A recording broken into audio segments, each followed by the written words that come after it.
वंशे विभूषितकरा नवनीरदावा पीताम्बराधरणबिम्बफलादरुषा पूर्णेन्दुसुन्दरमुखाद्रबिम्बनेत्रात् कृष्णात् परं किमपि तत्त्वमहं न जाने।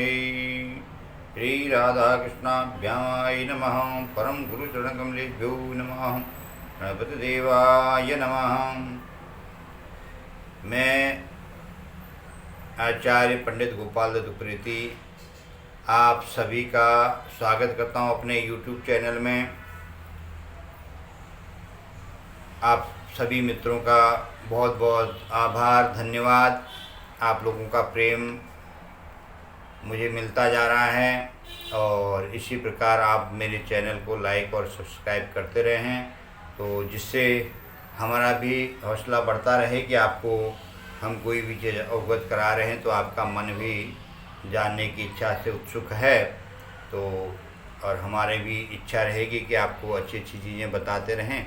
तो मन में विचार आया कि कल करवा चौथ का व्रत है, तो कई माताएं बहनें व्रत कथा कोई साथ में होता नहीं है, पढ़ नहीं पाती हैं कि बच्चे होते हैं घर में, कोई कुछ होता है, सुविधा नहीं हो पाती है। तो मन में विचार आया कि करवा चौथ की व्रत कथा में जो है आपको सुना दूं। और वैसे भी बोला गया कि ब्राह्मण के मुख के द्वारा कथा सुनने का महत्व अलग होता है और ब्राह्मण घर में पूजा करने के लिए हर कोई बुला नहीं सकता है। तो इसलिए आप जो है इस वीडियो को ऑन करके कथा सुन लें और दक्षिणा स्वरूप में जो है आप अपने मित्रों को इसको शेयर करें, लाइक और सब्सक्राइब करें, तो यही हमारी दक्षिणा होगी। और कोई अगर जो है कुछ आप और जानकारी लेना चाहता हो कमेंट्स के द्वारा पूछ सकता है और मेरे व्हाट्सएप नंबर पर भी आप पूछ सकते हैं। तो आपको मैं करवा चौथ के व्रत की कथा सुना देता हूँ। आप इसके दक्षिणा स्वरूप जो है मेरे चैनल को लाइक सब्सक्राइब करें और अपने मित्रों को भी जो है शेयर करें, जिससे उन तक ये चीज़ें पहुंचती रहें। तो शुरू करते हैं करवा चौथ की व्रत की कथा।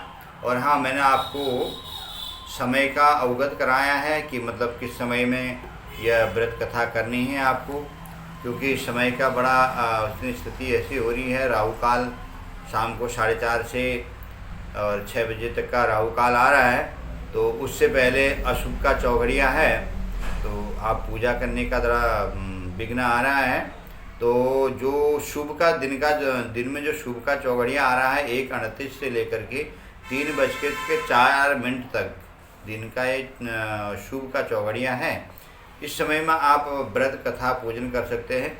कई बार जैसे नहीं सुविधा होती ठीक इसी समय में, तो आप कम से कम जो है 3 बजे से पहले आप अपना पूजन शुरू कर दें, ज्योत इत्यादि जला दें और कथा सुनने के लिए बैठ जाएं, या पूजन आप जो है प्रारंभ कम से कम जो है कर दें 3:04 से पहले आप ज्योत इत्यादि जला करके, और उसके बाद में आप अपना जो है पूजन करें, कथा श्रवण करें। और कई माताएं बहनें फिर पूजा करने के बाद में सूर्य को अर्घ्य देती हैं, उसके बाद में अपना जो है कई चाय वाय पीती हैं। तो आप ठीक 3 बजे या 3 बजे से पहले भी आप अपनी पूजा शुरू कर देते हैं, तो फिर राहु काल का दोष नहीं रहेगा। तो इसलिए आप जो है आप उस समय में ही पूजा शुरू करें। ठीक है, अब अगर राहु काल में आपने शुरू करोगे तो अच्छा नहीं है, क्योंकि जो है सौभाग्य का व्रत है, तो इसलिए वो करना अच्छा नहीं है। तो इसलिए ये थोड़ा सा समय का आप जो है ध्यान रखिएगा। और अब मैं आपको कथा सुनाता हूँ। गजाननं भूतगणातिसेवितं कपित्थजम्बूफलचारुभक्षणम् उमासुतं शोकविनाशकारकं नमामि विघ्नेश्वरपादपङ्कजं। विघ्नवल्लभठाराय श्रीमन्महागणाधिपते नमः। करवा चौथ व्रत की कथा जो है कार्तिक मास की कृष्ण पक्ष की चतुर्थी को करवा चौथ कहते हैं। इसमें गणेश जी का पूजन करके उन्हें पूजन दान से प्रसन्न किया जाता है। इसमें गेहूं का करवा भर के पूजन किया जाता है और विवाहित लड़कियों के लिए यहाँ जो जो विवाहित लड़कियाँ के हैं उनके लिए चीनी के करवे और पीहर से भेजे जाते हैं। जो मायके से करवे आते हैं भर करके, तो वो चीनी के भर करके आते हैं। तथा इनमें निम्नलिखित कहानी सुन करके चंद्रोदय में अर्घ दे करके व्रत खोला जाता है। कथा है इसके, जो एक साहूकार था, उसके 7 बेटे थे और एक बेटी थी। वो 7 भाइयों की प्यारी बहन थी। एक साथ ही बैठ कर के खाना खाते थे। एक दिन कार्तिक की चौथ आई तो उसकी बहन ने करवा चौथ का व्रत रखा। सारे भाई भोजन करने आए और अपनी बहन से बोले, आ बहन तू भी खाना खा ले। उसकी माँ बोली, आज यह खाना नहीं खाएगी, इसका करवा चौथ का व्रत है, जब चाँद निकलेगा तभी खाना खाएगी। तो उसके भाइयों ने छल कपट से जंगल में आग लगा करके छलनी में से चाँद दिखा दिया। तो वह अपनी भाभियों से बोली, चलो भाभी चाँद निकल आया और अर्घ दे दो। तो उसकी भाभी बोली, ये तो तेरा चाँद निकला है, हमारा तो रात को ही निकलेगा। वह सुनकर के भाइयों के कहने से उसने चाँद को रख दे दिया और खाना खाने बैठ गई। पहला टुकड़ा तोड़ा, बाल निकला। दूसरा टुकड़ा तोड़ा तो छींक मारी। तीसरा टुकड़ा तोड़ा तो राजा के घर से बुलावा आ गया कि राजा का लड़का बीमार है, जल्दी भेजो। माँ ने लड़की के पहनने के लिए 3 बार संदूक खोले, तीनों बार सफ़ेद कपड़े निकले। अब उसको सफ़ेद कपड़े पहना करके ही ससुराल भेज दिया और माँ ने लड़की के पल्ले में एक सोने का सिक्का बांध दिया और बोली, रास्ते में जो भी मिले पैर पड़ती जाइयो तो तुझे सुहाग की आशीष दे दें, उसे सोने का सिक्का दे देना और पल्ले की गांठ लगा लेना। अब उसे रास्ते में जो कोई भी मिला सबके पैर पड़ी, पर किसी ने भी सुहाग की आशीष नहीं दी। अब वह ससुराल में आई तो दरवाजे पर छोटी ननद खड़ी थी। वह उसके पैर पड़ी तो ननद बोली, सिली हो, सपूती हो, 7 बेटों की माँ हो, मेरे बड़े भाई का सुख देख। अब अपने सोने का सिक्का ननद को दे करके पल्ले को गांठ मार ली। उसके बाद वह अंदर आई, आकर देखा कि उसका पति मरा पड़ा है। अब वह उसे लेकर एक कोठरी में पड़ी रही। 1 साल तक उसकी सेवा करी। उसकी सास बांदी के हाथ बची खुची रोटी भेज देती। इस प्रकार उसे अपने पति की सेवा करते करते 1 साल हो गया। करवा चौथ का व्रत आ गया। सारी पड़ोसन ने कहा, नहा धोकर के करवा चौथ का व्रत रखा। सबने सर धोकर के हाथों में जो है मेहंदी लगाई, चूड़ियाँ पहनी। वह सब देखती रही। एक पड़ोसन बोली, तू भी करवा चौथ का व्रत कर ले। तब यह बोली कि मैं कैसे करूँगी? तो बोली, माता की कृपा से सब ठीक हो जाएगा। उसके कहने से उसने भी व्रत रखा। थोड़ी देर के बाद करवे बेचने वाली आई। करवे ले लो, करवे ले लो, भाई की प्यारी करवे ले लो। ये करवे वाली मेरे को भी करवे दे जा। वह कहने लगी, मेरी दूसरी बहन आएगी तो वो तेरे को करवे देगी।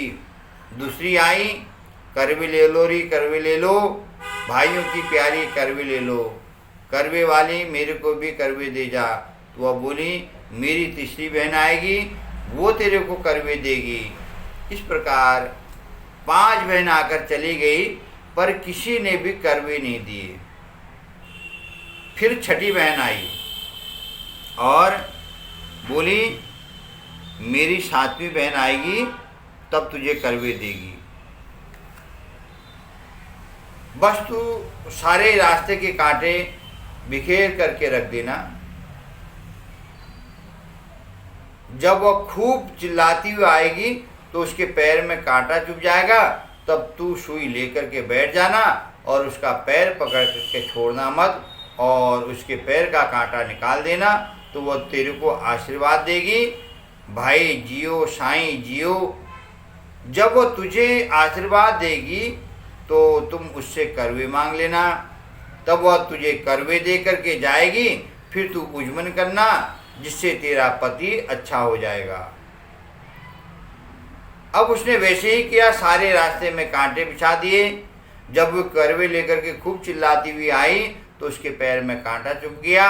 उसने उसका पैर पकड़ करके छोड़ा नहीं और उसका कांटा निकाल दिया। तो उसने आशीर्वाद दिया। तब वो बोली, जब तूने मुझे आशीर्वाद दिया है तो करवे भी दे जा। तो वह बोली, तूने तो मुझे ठग लिया। यह कहकर उसने करवे दिए। अब करवे लेकर उसने उजमन की तैयारी की, व्रत रखा। राजा का लड़का ठीक हो गया और बोली, मैं बहुत सोया। वो बोली, सोए नहीं, 12 महीने हो गए तेरी सेवा करते करते। फिर उसने चौथ माता का उजमन अच्छी तरह से किया। जब उसने चौथ माता की कहानी सुनी और उजमन करा, अब वे दोनों चौपड़ खेलने लग गए। इतने में उनकी बांदी तेल की पली हुई गुड़ की डली लेकर के आ गई। दोनों को खेलते देख करके सासू जी को जाकर के बोली, महलों में खूब रौनक है, तेरी बहू चौपड़ सार खेल रही है। इतनी सुनकर के सासू देखने को आई। दोनों को देख करके बहुत खुश हो गई। बहू ने सास के पैर दबाए और सासू बोली, बहू सच सच बता, तूने क्या किया। उसने सारा हाल अपनी सासू को बताया। तो राजा ने सारे शहर में ढिढोरा पिटवाया कि अपने पति की जीवन सुरक्षा के लिए सब बहनें करवा चौथ का व्रत रखें। पहले करवे को अपने पीहर में जाकर के उजमन करें। हे चौथ माता, जैसा राजा के लड़के को जीवन दान दिया वैसे सब किसी को देना। कहानी सुनते समय कटोरी में चावल ले लें। चाँद को अर्घ देते समय ऐसा 7 बार बोलें, चंदाए चंद्रावलिये चंदा आए बार में, उठ सुहागन अर्घ दे मैं बैठी थी बाट में। काहे का तेरा कंडला काहे का तेरा हार, सोने का मेरा कंडला जग मोतियन का हार। कहाँ बसे तेरा पेवड़ा कहाँ बसे ससुराल, आम तले मेरा पेवड़ा नीम तले ससुराल। चंदाए चंदा बलिए चंदा आए बार बार। इस प्रकार 7 बार बोलें। अब करवा चौथ का जो उजमन है वो है, उजमन करने के लिए थाली में 13 जगह 4 चूड़ी, 4 पूरी और थोड़ा सा शीरा रख लें। उसके ऊपर एक साड़ी ब्लाउज और जितने चाहे रुपये रख लें। उस थाली के चारों ओर रोली चावल से हाथ फेर करके अपने सासू जी के पांव दबा करके उन्हें दे दें। उसके बाद 13 ब्राह्मणों को भोजन करावें और दक्षिणा दे करके उनको जो है विदा करें। ये करवा चौथ का उजमन हो गया। इसी में गणेश जी की भी कहानी आती है कि एक बुढ़िया माँ थी और उसका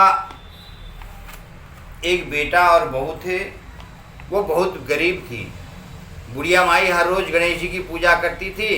गणेश जी हर रोज़ बुढ़िया से कहते, बुढ़िया माई कुछ मांग ले। बुढ़िया कहती, मैं क्या मांगूं। तो गणेश जी बोले, अपने बेटे से पूछ ले।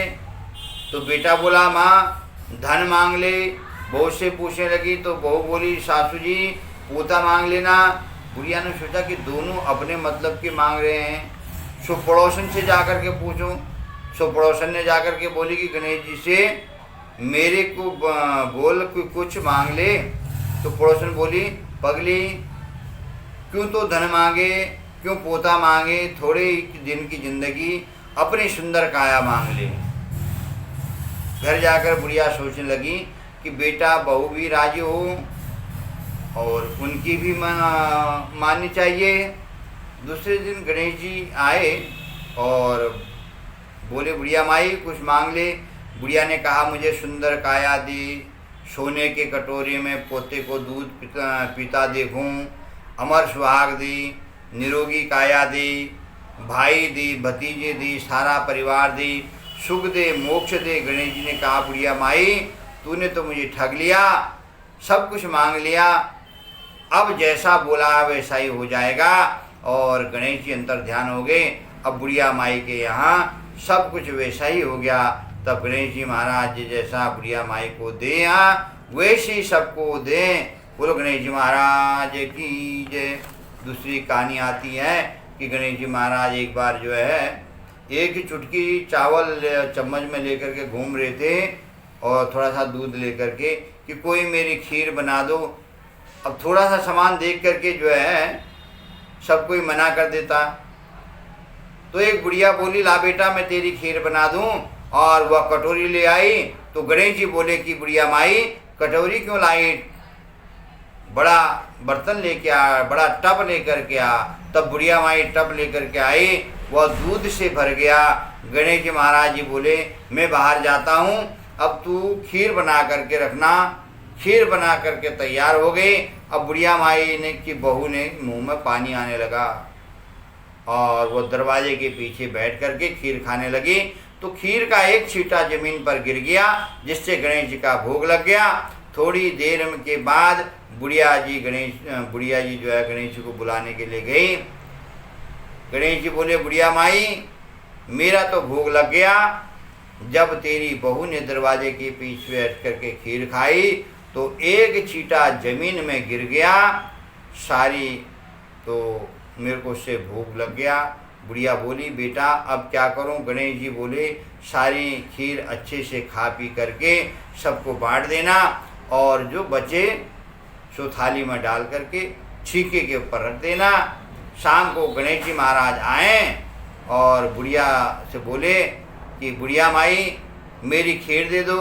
बुढ़िया खीर लेने गई, छीके के ऊपर जो रखी थी, तो उस थाली में जो है हीरे मोती हो गए थे। गणेश जी महाराज जी ने जैसे धन दौलत बुढ़िया को दी, वैसे ही सब किसी को दें, और यही गणेश जी महाराज सबको आशीर्वाद दें। बोलो गणपति जी महाराज की जय। इस प्रकार कथा हुई, और उसके बाद में कथा सुनने के बाद में गणेश जी की आरती करें, और गणेश जी की आरती करने के बाद में करवा माई की आरती करें, और उसके बाद में जो है आरती करने के बाद में जो माताएं बहनें सूर्य को अर्घ्य इत्यादि देती हैं, सूर्य को अर्घ्य दे दें। और शाम को जब चंद्रमा आए, चंद्रमा का उदय का समय मैंने आपको बता ही दिया, 7:56 का समय है दिल्ली का। और उसके बाद में चंद्र का पूजन करके और चंद्र को अर्घ्य दे करके अपना व्रत खोलें, और इस प्रकार करवा माई सबको अचल सौभाग्य दे, संतान दे, सुख संपत्ति धन दौलत दे। और इसी कामनाओं के साथ में मैं आचार्य गोपाल दत्त उप्रेती आप सबको करवा चौथ की बहुत बहुत बधाई। माताओं बहनों से यही निवेदन है, जो भी इस कथा को सुने, दक्षिणा स्वरूप ब्राह्मण की दक्षिणा होती है कथा सुनने के बाद में, तो आप दक्षिणा स्वरूप में जो है मेरे इस चैनल को लाइक और सब्सक्राइब करें। यही दक्षिणा आपकी है। अगर कोई मेरे से कुछ जानना चाहता है, पूछना चाहता है, तो मेरे व्हाट्सएप नंबर पर पूछ सकता है। फ़ोन तो कई बार मैं नहीं उठा पाता हूँ, तो आप व्हाट्सएप में जो है अपना मैसेज के द्वारा कुछ भी पूछ सकता है। किसी भी प्रकार की जानकारी, कर्मकांड संबंधी, ज्योतिष संबंधी, किसी भी प्रकार की जानकारी व्हाट्सएप के द्वारा आप मेरे से प्राप्त कर सकते हैं। और आप सभी का मंगल हो, करवा चौथ आपके लिए मंगलमय हो, आपका अचल सुहाग बना रहे। जय श्री राम, जय गणपति माँ।